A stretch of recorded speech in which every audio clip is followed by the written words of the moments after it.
Hi, my name is Avery Mascoll and I am the General Manager for Sol East Limited St. Kitts, and I'll share with you one of the changes that my team went through in the last 12 months, and we'll be talking about workplace change.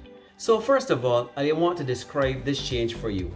In this change, we would have reduced our staff complement and we would have actually made redundant one of the older members and one of the younger members of our staff.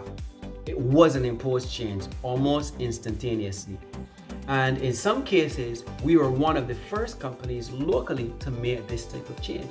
Let's look about the environment in that change, the external environment, and I'll use a tool called the PESTEL, and then I'll go into a SWOT analysis. So from the PESTEL perspective, politically, 2 months before elections, economically, we also had the whole conversation of if you make too many people redundant, you're not going to get tax benefits, lots of different things economically going on as well.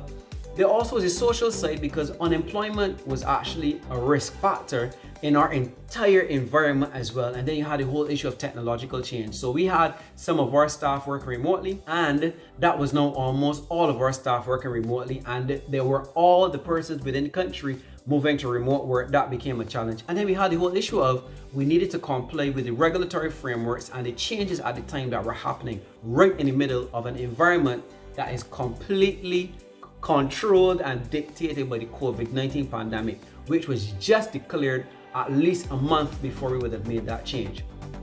A SWOT analysis, we looked at the strengths where we have a highly competent team, we have strong relationships, then we have the weaknesses of strong personalities, remote working environment, a challenge for some persons, and then we have to get the right message to right people with a fastly changing environment. However, opportunities that existed. So it made room for persons to grow. It also made room for us to review our processes and make our business and actions more efficient. However, we have some threats as well. We're in a highly competitive environment and there's a profitability risk right in front of us because of COVID. So that was the PESTEL and that was the SWOT analysis very quickly. So then as well, we're going to describe the attitude of persons and change. And we're going to look at how John Fisher's model helps us in that process. So to do that, what I've done is divided my staff in 3 groups. Those persons affected directly by the change, namely the persons that were made redundant. And we noticed that the older persons started a little further along the change curve because they were less anxious about the change and they were very quick to move forward. However, we noticed that the younger person, less experienced, different factors of life, they started right at the beginning. High anxiety, frustration, and anger, fear was also included in there as well. And then we look at the whole issue of the general staff, where some members were uncertain. They were fearful. Is it going to be next? What's going to happen? Those are the types of questions that were being asked. Then we had the whole issue of boss, more work, less money, less people. So people are frustrated, angry. And then we also have the local management perspective where did we make the right decision? So those are the types of things that happen and the different types of attitudes that would have gone on just by that one change affected 3 groups of people, and those groups had multiple different emotions as well. Now we look at some barriers to change, and Invest Northern Ireland's website, they actually publish a list of things that affect change, and we discussed it in our small group and we looked at it from a perspective, the human perspective, and then we look at it as practical barriers. So from the human perspective, when we look at the entire list presented by the Northern Ireland team, we actually recognize that resistance to organizational culture was significant. We also realized that the staff were negative in some cases and they had limited understanding in some cases of the change. So those were some of the barriers that we experienced. We also have budget constraints and we also had long lead time of suppliers, etc. But in order to overcome that, we found that it was very important to ask a question and understand what the challenges were. 3 major things I want to point out. 1, seek first to understand. 2, develop ideas to solve problems. And 3, balancing the task, the team, as well as the individual. And those were 3 comments that were put forward by John Adair, and I found that very helpful as well. So first, understand, develop solutions, and then we have to balance the entire conversation of the entire team. But change, as you know it, has lots of uncertainty. You have to modify, you have to shift, you have to transform. And 2 persons being made redundant in the team. However, we noticed as well that some persons stepped up to the plate, and in there, promotions came for some persons. So I must say there were some wins and we did have some opportunity for them to develop.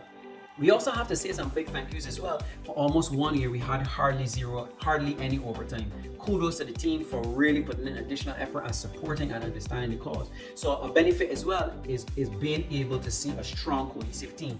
But then also too, with 90% of your staff, you also realize as well that demonstration of resilience was something that came out as well. So change can be difficult, but it can also present new ideas and new opportunities as well. So to further discuss the whole change management conversation, we're going to look at Kurt Lewin's model of change, and he looks at it like an ice scenario of ice and water. We're unfreeze, then we're going to change, which is almost like water, and then refreeze again. So in the unfreeze stage, we can actually understand why the change is important, and that's important because that creates the need.